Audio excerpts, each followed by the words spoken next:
La tête dans les étoiles, on retrouve notre guide Miguel Montargès. Bonjour Miguel. Bonjour David. Vous êtes astrophysicien à l'Observatoire de Paris, mais vous êtes du pays catalan, vous avez grandi à Collioure et aujourd'hui, Miguel, vous nous emmenez dans la constellation du Lion, c'est ça? Tout à fait, cette constellation elle est bien visible actuellement en début de nuit. Elle est plein sud, donc direction Espagne, et elle forme une espèce de trapèze assez haut dans le ciel au-dessus de l'horizon. Et qu'est-ce qu'il y a d'intéressant à observer dans cette constellation? Alors, on va commencer par rappeler ce qu'est une constellation, hein. C'est un groupement arbitraire d'étoiles, sans lien les unes avec les autres, si ce n'est qu'elles apparaissent proches dans notre ciel. L'étoile la plus brillante du Lion, Régulus, est située à 79 années-lumière. Sa lumière a mis 79 ans à nous parvenir.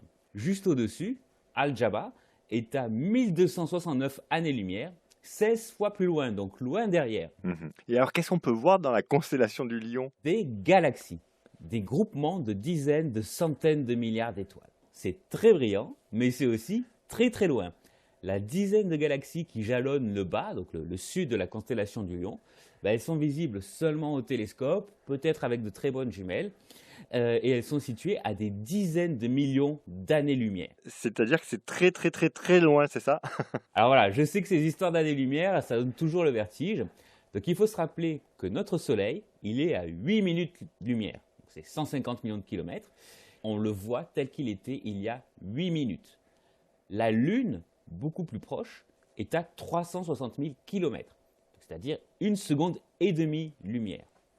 La plus grosse planète du système solaire, Jupiter, elle est environ à 1 heure-lumière. Et l'étoile la plus proche, Proxima du Centaure, qui est visible uniquement dans l'hémisphère sud, est à 4 années-lumière. Et alors, j'ai une question, est-ce que nous sommes aussi dans une galaxie? Tout à fait, c'est la Voie lactée. On la voit traverser le ciel de part en part l'été. Et en fait, toutes les étoiles que nous voyons à l'œil nu dans le ciel, dans n'importe quelle direction, elles font partie de cette Voie lactée. Et la voie blanchâtre qui traverse le ciel l'été, c'est la diffusion de la lumière des étoiles plus lointaines de la Voie lactée sur les poussières galactiques. Notre galaxie, elle s'étend sur 100 000 années-lumière de diamètre. La lumière met 100 000 ans pour aller d'un bout à l'autre de la galaxie. Et c'est une galaxie de type spirale, comme on peut en voir de nombreuses dans l'univers. Et combien d'étoiles y a-t-il alors dans la Voie lactée? C'est à peu près comme les galaxies visibles dans la constellation du Lion.